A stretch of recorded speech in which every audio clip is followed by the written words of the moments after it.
Shalom, selamat pagi. Kita bersyukur kepada Tuhan oleh karena kebaikan Tuhan. Tuhan sudah memimpin kita menjaga sepanjang malam di dalam peristirahatan kita, sehingga kita boleh bangun pada pagi hari ini. Kita boleh menikmati hari yang baru, dan kita bisa memiliki rencana untuk kita lakukan di sepanjang hari. Sebelum kita memulai hari yang baru ini, tentunya sebagai apresiasi dan ucapan syukur kita datang kepada Tuhan dan kita berterima kasih. Kita duduk di kakinya, kita boleh mendengarkan sedikit daripada firman Tuhan. Saya, Pendeta Handri Runtuene, pada pagi hari ini saya rindu untuk melayani saudara-saudara lewat channel yang saya miliki, lewat renungan pagi yang saya akan bawakan pada pagi hari ini. Sebelumnya mari kita tunduk kepala sejenak dan kita berdoa. Ya Tuhan, Bapa kami di dalam kerajaan sorga, kami datang padamu pada pagi hari ini. Kami bersyukur serta berterima kasih untuk segala sesuatu yang Kau buat dalam kehidupan kami, terlebih khusus pemeliharaan Tuhan kepada masing-masing kami. Tuhan sudah pelihara di sepanjang malam, sehingga kami boleh bangun pada pagi di dalam keadaan baik. Tuhan Bapa dalam kerajaan sorga, kami rindu untuk duduk di kaki-Mu. Kami rindu untuk mendengarkan sedikit daripada firman-Mu lewat buku renungan pagi. Biarlah kiranya Tuhan Engkau memberkati firman Tuhan yang akan kami dengar sebentar. Biarlah itu boleh menjadi bahagian dalam kehidupan kami. Kami boleh setia.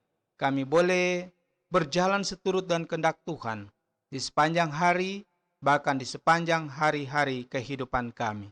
Berkati kami ya Tuhan, di dalam nama Tuhan Yesus kami sudah berdoa. Amin. Renungan pagi tanggal 24 Agustus tahun 2021 dengan judul Kemurahan dan Keadilan Bertemu di Salib. Ayat intinya terdapat di dalam buku Mazmur pasal 85 ayat yang ke-11. Kasih dan kesetiaan akan bertemu, keadilan dan damai sejahtera akan bercium-ciuman. Keadilan dan rahmat berdiri terpisah, bertentangan satu dengan yang lain, dipisahkan oleh jurang yang lebar.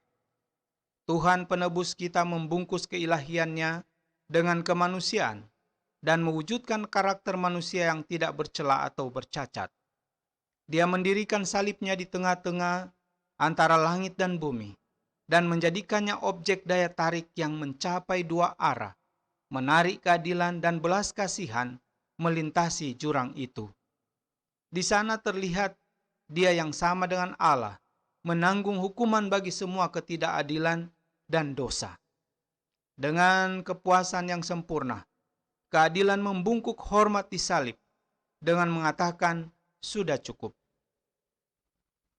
Dengan persembahan yang dibuat untuk kepentingan kita, kita ditempatkan di tempat yang menguntungkan. Orang berdosa yang ditarik oleh kuasa Kristus dari persekutuan dosa, mendekati salib yang ditinggikan itu dan sujud di hadapannya. Lalu ia menjadi ciptaan baru di dalam Kristus Yesus. Orang yang berdosa disucikan dan dimurnikan. Hati yang baru diberikan kepadanya. Kekudusan menemukan bahwa ia tidak membutuhkan apa-apa lagi. Pekerjaan penebusan melibatkan konsekuensi yang sulit bagi manusia untuk memahaminya. Ada yang harus diberikan kepada manusia yang berusaha untuk kesesuaian dengan gambar ilahi dari perbendaharaan surga. Keunggulan kekuasaan yang akan menempatkan lebih tinggi daripada malaikat yang belum jatuh. Pertempuran telah terjadi, kemenangan telah didapatkan.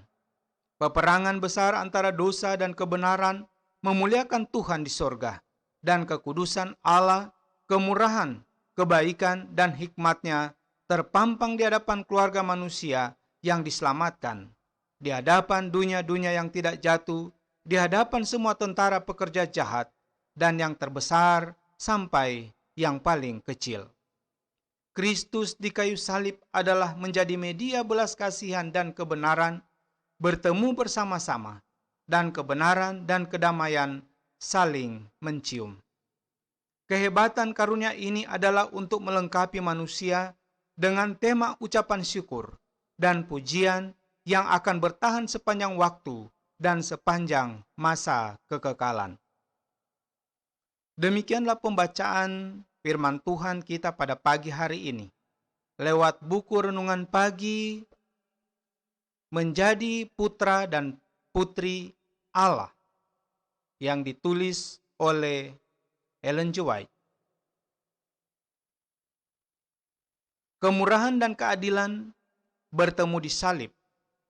Artinya bahwa Yesus Kristus sudah disalibkan, merupakan satu media di mana belas kasihan dan kebenaran itu bertemu bersama-sama. Kasih karunia adalah sesuatu yang hebat bagi kita manusia.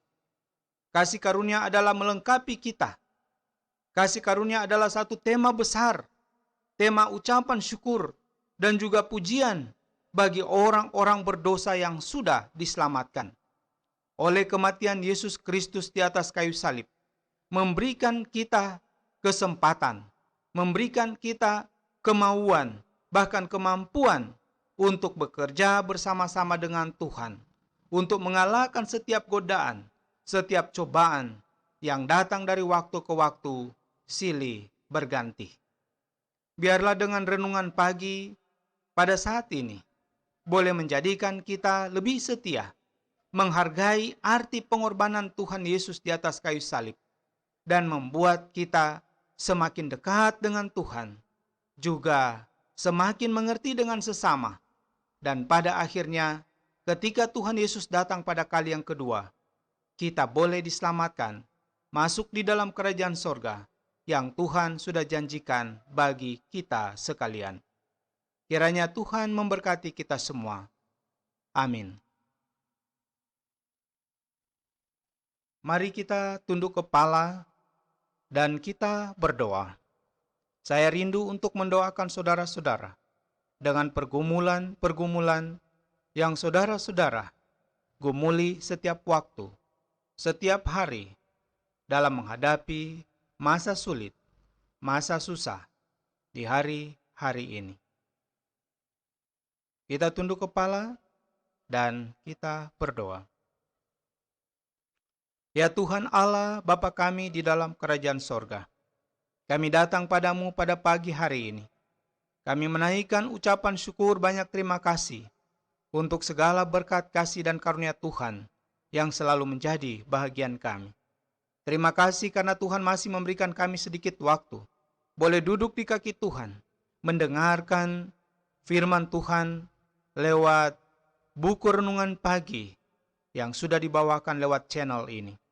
Bapa dalam kerajaan sorga, firman Tuhan yang sudah kami dengar tadi, yang merupakan hadiah terindah bagi manusia adalah kasih karunia dari Yesus Kristus, kematian Yesus di atas kayu salib, yang memberikan kami manusia kesempatan untuk diselamatkan. Tuhan, seringkali kami tidak menghargai apa yang Engkau sudah buat dalam kehidupan kami. Ampuni kami ya Tuhan. Tolong kami supaya kami boleh mengerti, kami boleh lebih memahami, kami dapat dikuatkan. Jangan biarkan firman Tuhan pada pagi hari ini lalu dengan sia-sia dari pikiran kami, dari pendengaran kami. Tetapi biarlah itu boleh tertanam dalam hati kami. Kami boleh setia kepadamu sampai Engkau datang pada kali yang kedua. Kami siap untuk diselamatkan, bertemu dengan Engkau, makan sehidangan dengan Engkau ya Tuhan. Terima kasih Tuhan. Hamba mau berdoa menyerahkan semua yang telah mengikuti akan renungan pagi pada saat ini. Mereka telah mengikuti dan mendengarkan lewat channel YouTube. Tuhan, biarlah kiranya Engkau memberkati masing-masing. Hamba tidak bisa sebutkan mereka satu persatu, di mana saja channel ini bisa terjangkau, dan postingan ini bisa didengar.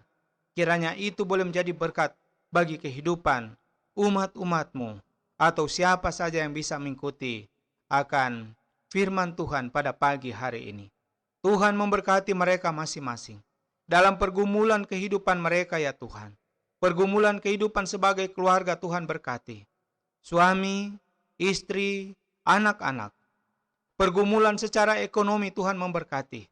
Tuhan berikan kepada mereka kehidupan yang layak. Tuhan berikan kepada mereka berkat-berkat yang limpah. Tuhan memberkati setiap pekerjaan. Tuhan memberkati setiap rencana.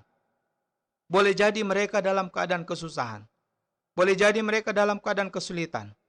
Ketika umat-umat-Mu berseru kepadamu ya Tuhan, miringkan telingamu, dengar, sambut dan jawab doa yang mereka sampaikan kepada Tuhan sesuai dengan kasih kemurahan Tuhan sendiri.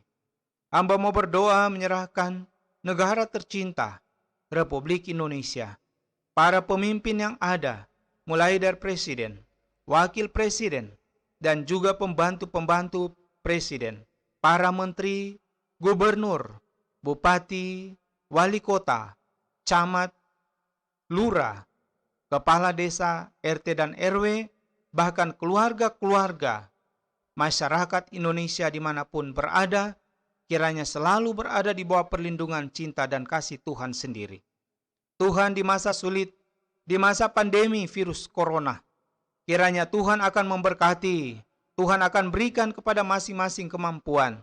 Tuhan, bantu pemerintah kami, agar mereka dapat menanggulangi, mereka dapat memberikan solusi untuk setiap kesulitan yang dihadapi oleh masyarakat yang ada.